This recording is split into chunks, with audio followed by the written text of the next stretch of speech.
Connoisseurs. Once again, it is I, your Duke of Dope Discourse, Robert Meyer Burnett, and I invite you to watch and listen to the Designing Hollywood podcast, brought to you by Martika Ibarra and the great, legendary Hollywood costume designer, Marilyn Vance. I am afforded the wonderful opportunity of co-hosting the show. If you are interested in the magic of Hollywood, the design of Hollywood, the clothes of Hollywood, watch the Designing Hollywood podcast, available wherever you get your podcasts from, or find the video version on YouTube. That's right, the Designing Hollywood podcast. Why would you ever want to miss it, especially if you love the movies? Tango Shalom is now available on all VOD major platforms. I think we messed that up. Video on demand, or as they say in the trade, VOD. VOD. Tango Shalom is now available on all VOD platforms, which means video on demand. Look how you know. You must be a high school graduate. I'm a college graduate. Really? Yes. I got an honorary degree from Hofstra. Did you get an honorary degree? No, I got a degree. Oh, well, I got honorary. You know, I'm in the Jewish Museum. What for? What do you mean? As a famous Jew in the Bronx. I'm in the famous... I'm in the Prospect Park in the Stones. How big is the stone? Observations with Robert Meyer Burnett.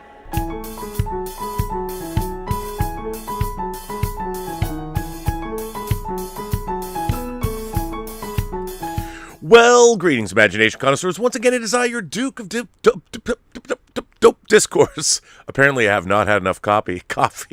Your master of fun and wonder, your viceroy of verisimilitude, Robert Meyer Burnett, and welcome to episode 4 of the Hollywood Half and Half. Whether you're on the half shell, the half pipe, or still half in the bag, this is your 30-minute blast of entertainment news tailored just for you, imagination connoisseurs. Would you all join me now for a big swig from that cup of joe? As Dale Cooper once said, that's some damn good coffee. Let's just jump right into it, shall we? And guess what?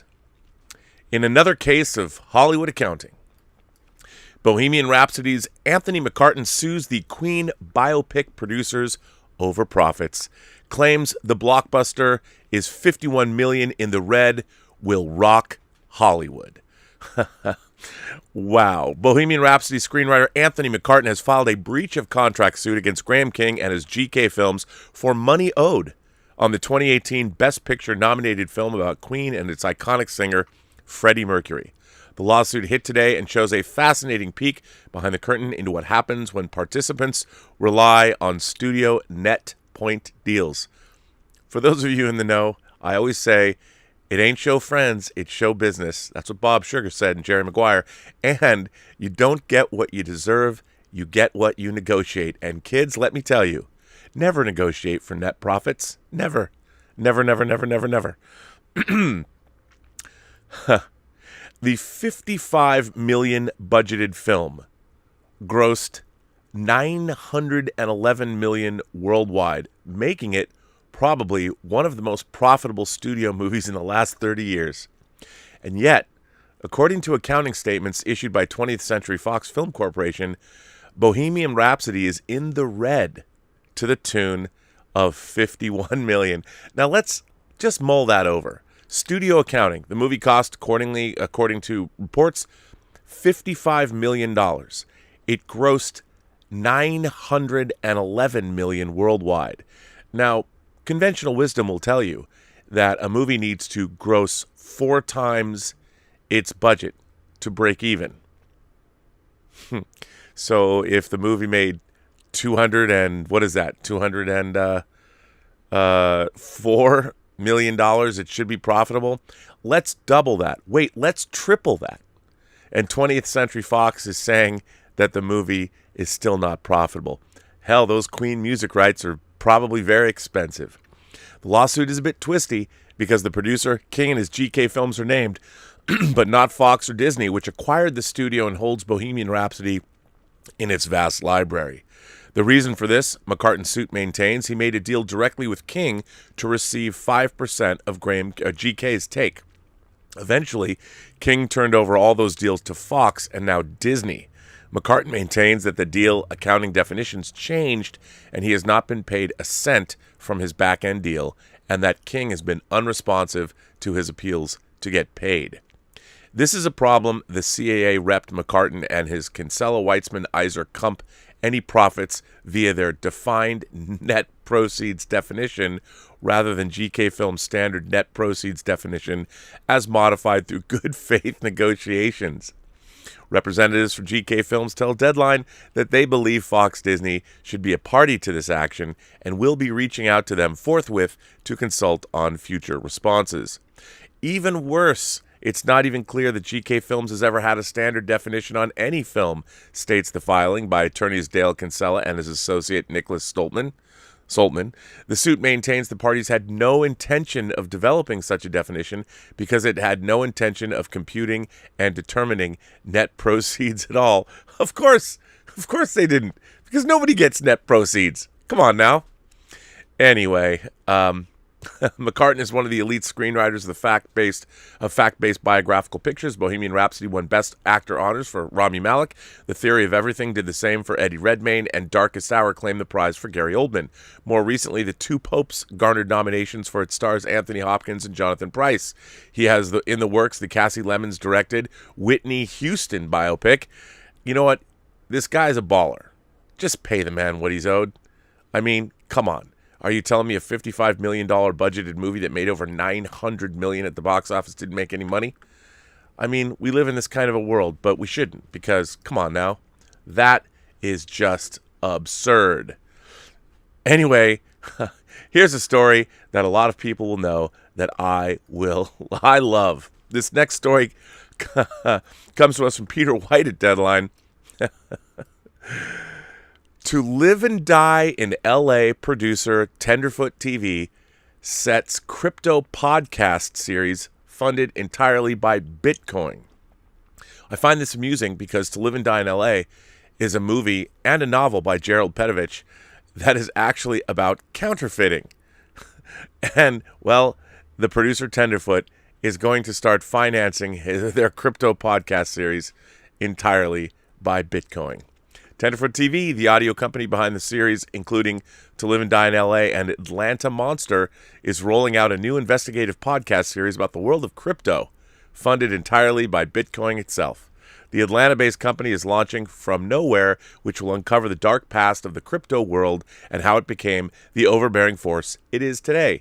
The series will aim to tell the definitive story of Bitcoin, from a revolt against the banks to the digital Wild West that includes lies, corruption, extortion, and even murder.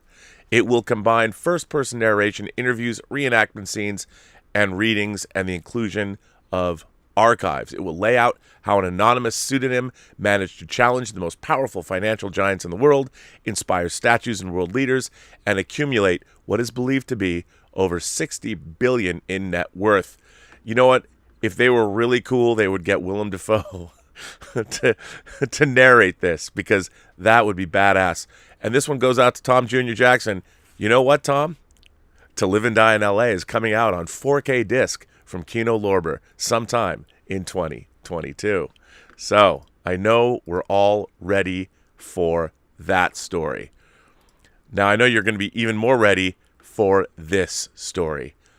Lily James, your Cinderella, my Cinderella, everybody's Cinderella, Baby Driver's Cinderella, Lily James and Sebastian Stan bring Pam and Tommy to life in the first trailer for the Hulu series. That's right, if you watch the Pam and Tommy Lee sex tape, this miniseries is for you.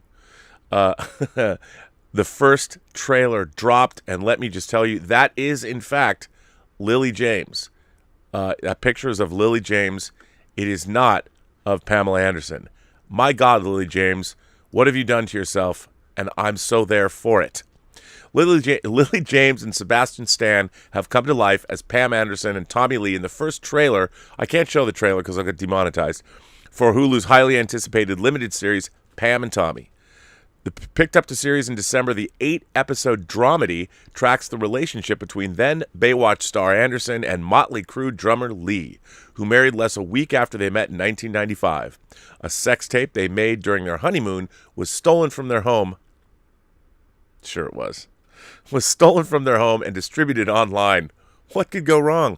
Anderson and Lee sued the distributor Internet Entertainment Group and eventually reached a settlement under which the tape became public again. Because, of course.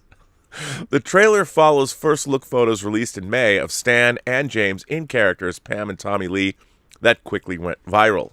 Neither Anderson nor Lee is involved in the series, which was written by Bob Siegel and D.V. DeVincentis and directed by Craig Gillespie, who directed I, Tonya. So, I'm looking forward to this, actually. James, for whom Pam and Tommy is expected to be a breakout role, and Stan lead a cast that also includes Seth Rogen, Nick Offerman, Andrew Dice Clay, and Taylor Schilling. Let me just say, Lily James, she broke out in Cinderella, as far as I'm concerned. She doesn't need this, but you know what? I'm there for it. She looks like she's perfect for the role, and isn't that kind of exciting? I think so. Our next story. Tisk, tisk, tisk. The Russian LGBT Film Festival has website blacklisted by the government. The side-by-side LGBT Film Festival, which takes place annually in St. Petersburg, Russia, has had its website taken down by authorities in a move that the organizers say was provoked by an orchestrated campaign of complaints from ultra-right-wing groups. The event is taking place entirely online this year due to the pandemic. Its online cinema theater remains up because it is hosted by a third party, but the Fest's main website and subdomains, including the program, are inaccessible at present. Established in 2008 by Manny Daguerre, Side by Side is a key LGBT event in Russia. It has been targeted by hate groups before, including during last year's physical edition when the event was disrupted by a homophobic campaign. This year's event opened with a screening of Firebird, Peter Rebane's English language feature that debuted at the BFI Flair Festival in the UK earlier this year. That virtual screening was also the victim of a homophobic attack with anti-LGBT comments flooding the live Q&A. We consider the decision to add our site to this blacklist illegal, receiving no advance warning from the, I don't even know how to pronounce this, the Roskomnadzor, the Federal Service for Supervision of Communications, nor the chance to defend our case in the courts.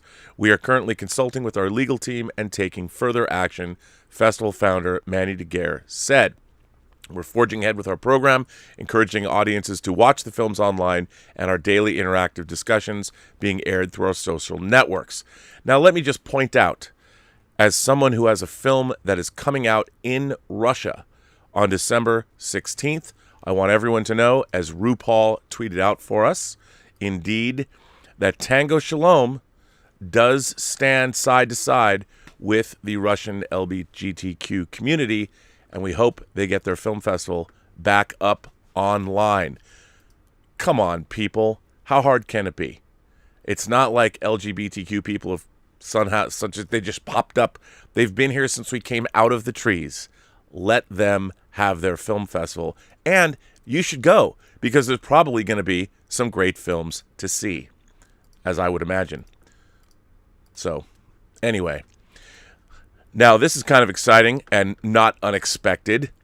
No Time to Die wins at the 2021 Hollywood Music and Media Awards. The song, of course, was co-written by Billie Eilish and Phineas O'Connell, who, by the way, dropped his first solo album, won the Grammy for Best Song Written for Visual Media on March 14th. No Time to Die, the title song to the latest James Bond film, moved one step closer to possible Oscar glory on Wednesday when it won Song, Feature Film at the Hollywood Music and Media Awards.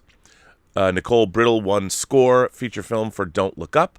This increases the likelihood that this could bring Britell his third Oscar nomination for Best Original Score. He was previously nominated for Moonlight and If Beale Street Could Talk. HHMA winners in other score categories who are thought to be serious contenders for Oscar nominations for Best Original Score are Bryce Dessner and Aaron Dessner for Come On, Come On, Alberto Iglesias for Parallel Mothers, and Hans Zimmer for Dune. The song feature film obviously was No Time to Die. The song for the animated movies was Good Mood from Paw Patrol. The song for documentary film was Secret Sister from Rebel Hearts, written and performed by Rufus Wainwright.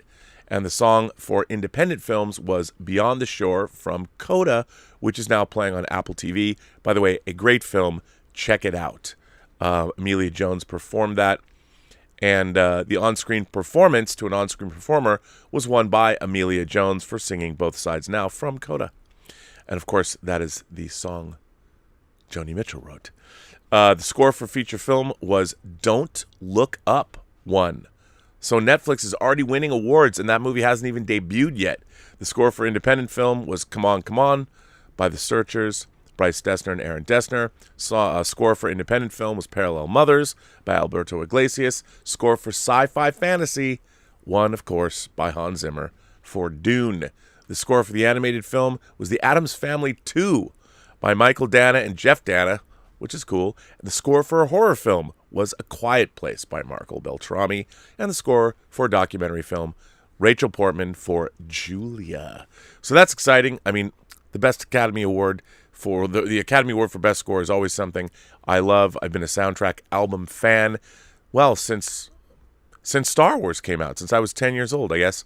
I've been collecting soundtracks, so this is kind of a fun award to talk about. At least I think so. Now, this is kind of an interesting story. You don't usually hear that movies change director in midstream. It's really unusual. It's incredibly disruptive, and you really don't want it to happen. But Beatles manager movie, Midas Man, that was about Brian Epstein, hires a new director mid-shoot. Filmmaker Jonas Åkerlund issues a statement. Midas Man, the biopic of Beatles manager Brian Epstein, has hired a new director as it looks to get back into production as soon as possible. Sarah Sugarman, known for directing movies including the musical comedy Vinyl, Lifetime's House of Versace, and Disney's Confessions of a Teenage Drama Queen, is newly aboard. As Deadline revealed last month, the movie entered hiatus as producers sought to replace director Jonas Åkerlund. Åkerlund told Deadline, "I regret that things haven't turned out as we had planned on Midas Man. I wish Jacob Fortune-Lloyd and the team the best with the film." The Queen's Gambit's co-star Jacob Fortune-Lloyd stars as Epstein in the biopic alongside Emily Watson, Eddie Marsden, Lucas Gage, Rosie Day, and Bill Milner. The project charts Epstein's role in the creative explosion of the 1960s and his sizable influence on pop music. What a bummer. That is a bummer. We understand, or Deadline understands, exit terms are being discussed with Åkerlund and that he could still get a credit on the movie, given that the production won't be reshooting scenes already in the can. Some key crew will remain, others will be replaced. Sources close to the production have reconfirmed to Deadline that the director's exit from the film largely came about due to a belief that other commitments were getting in the way of Åkerlund's work on Midas Man. Filming began last month in Liverpool, but has been on hold for almost 3 weeks. Producers are aiming to re-enter pre-production next week and hope to start filming again from November 29th. Filming is due to continue until early February in the UK and the US. The movie still has a few important roles to be unveiled, including the actors playing the Fab Four. Brit filmmaker Sarah Sugarman grew up near Liverpool and in her teenage years was herself in a band. She has worked on multiple music-themed projects, including Vinyl and A Very Annie Mary, and also had a supporting role in the rock biopic Sid Nancy. She most recently directed the Sky original movie Save the Cinema, which is due for release in January, starring Samantha Morton, Tom Felton, Jonathan Pryce, and Adil Akhtar. So there you go. I can't even imagine how difficult that would be to replace a director in mid-production. That can't be fun. I wouldn't want to be on that. I wouldn't want to be in that in that position. Wouldn't be fun. Wouldn't like it. No. This next story, we got a lot of cool TV coming up in the week before Thanksgiving, including Hawkeye and Cowboy Bebop. I was really looking forward to Cowboy Bebop. I hope it's watchable. It has not been getting good notices. I will say this. Cowboy Bebop has got to be better than the 4th season opener of Star Trek Discovery. Where in 1 hour, let's see, Michael Burnham opened up New Starfleet Academy, because I guess they didn't have one for hundreds of years, because why not? Don't know. But she got to open it because Michael Burnham did. She got to talk back to the Federation president, basically be insubordinate, and in the middle of a crisis, Michael Burnham, on a ship from the 32nd century, the Discovery, decided that she was the only one who could save everybody and left the bridge. That's right.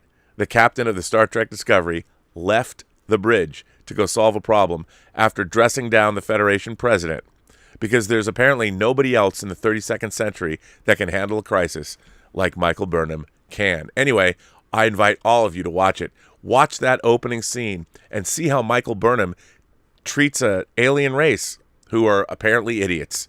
But, you know, that's okay. Let's joke at their expense. And by the way, dead white boy bingo can be played in the first episode of Star Trek Discovery.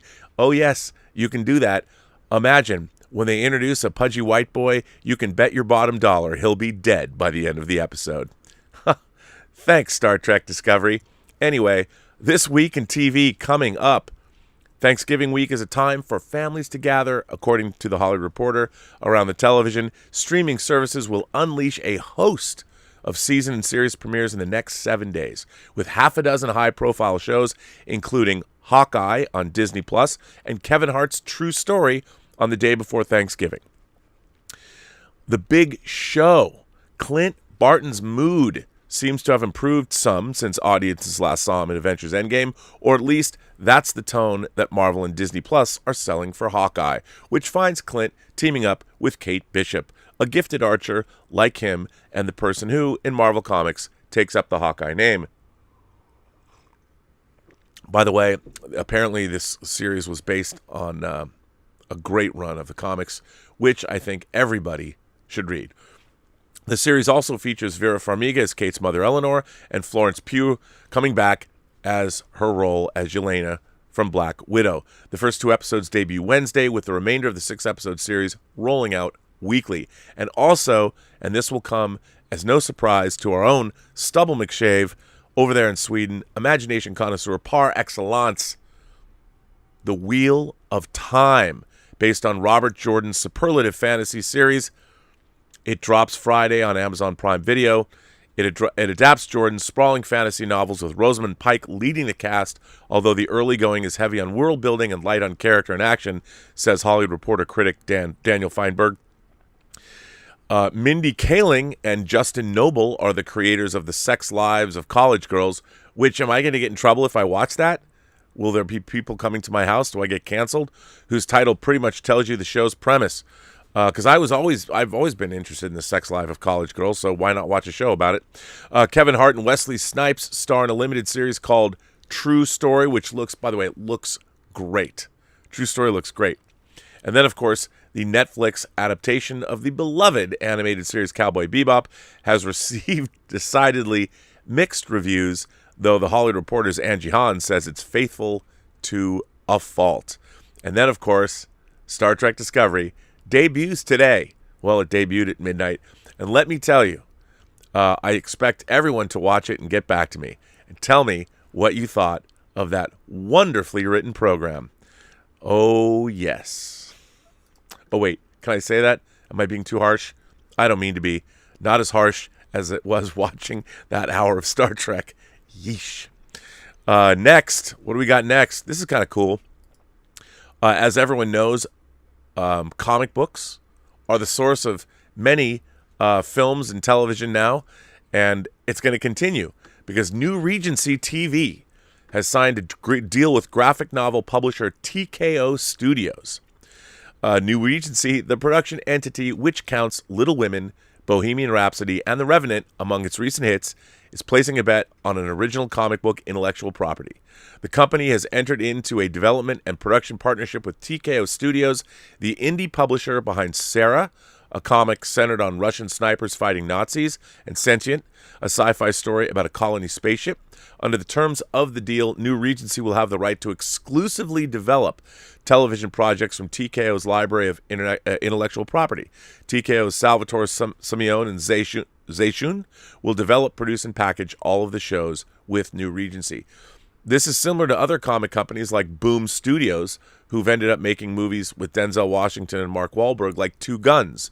So this is a pretty cool deal. So I like this. I think a lot of really interesting projects might come out of this. Let's hope so. And hey, why not? So that is your blast of entertainment news for this morning. I forgot to say this is Thursday, November 18th. Chuck the Mystery Man sends in a tip and says, "Hey Rob, really looking forward to seeing House of Gucci. The Last Duel was unfortunately a letdown for me due to the style of storytelling, although the acting was incredible from Driver, Damon, Affleck, and Comer. Thoughts on the latest from Ridley Scott?" Well, are you asking about The Last Duel? I have seen House of Gucci, and while I don't think House of Gucci is a great movie, I really had a lot of fun watching it.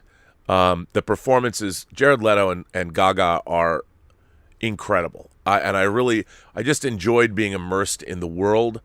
I thought it was really, really good. And I like The Last Duel, to be honest. If you're talking about that, I don't know. I don't know if you meant to ask me about House of Gucci, but I really enjoyed the film. I enjoyed the performances. And I mean, Jared Leto, that was some next level. You look for Jared Leto in that movie, you know he's playing Paolo, and you look for him in that role. You don't see him. You only see Paolo. You do not see Jared Leto. It is one of the most immersive performances.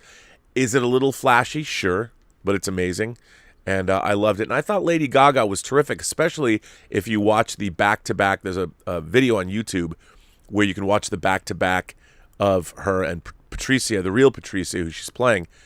And man, nailed it, even though I've seen some viewers or some reviewers say it's more of a caricature. No way. If you see the real woman, she nailed it. Chuck the Mystery also goes on to say, "I also wanted to let you know that I had the opportunity to see Tango Shalom when it dropped on VOD, and I loved it. Your hard work truly paid off. Congratulations. I had no idea that Karina Smirnoff was an actress as well as a pro dancer." Well, Tango Shalom really features her first performance. She's been in other movies, but this puts her front and center. And I have to say, as the editor of Tango Shalom and the producer, I watched every frame of her performance, and she was pretty incredible. I think she gives a great debut performance in the film, so I very much appreciate your kind words. And that, ladies and gentlemen, boys and girls, kind souls, gentle beings, however you identify across these, the 28 known galaxies, is your Hollywood half and half for Thursday, November 18th, 2021. I will be, of course, appearing later today on our Squid Game Episode 4 review with Az, and at 1 o'clock this afternoon, I will be on live with The Critical Drinker in the UK, discussing, well, I don't think The Critical Drinker watched Star Trek Discovery, but, maybe I'll just call a therapist or something, because, it's not good for me. And I want to thank my moderating staff, Dean Mikitich, here from the UK. How you doing, Dean? What's going on? Thanks for moderating, and I want to thank everybody for supporting our channel with memberships and through tips and super chats. It is most appreciated. And on that note, I will say to all of you, remember, every person you meet has a story to tell that you have yet to hear. And all you have to do is listen. And with that, we bring an end to this show. Like I said, if you're on the half pipe, the half shell, or even still half the bag, the Hollywood half and half is for you. Thanks for being here. I'll be back tomorrow with another blast of entertainment news.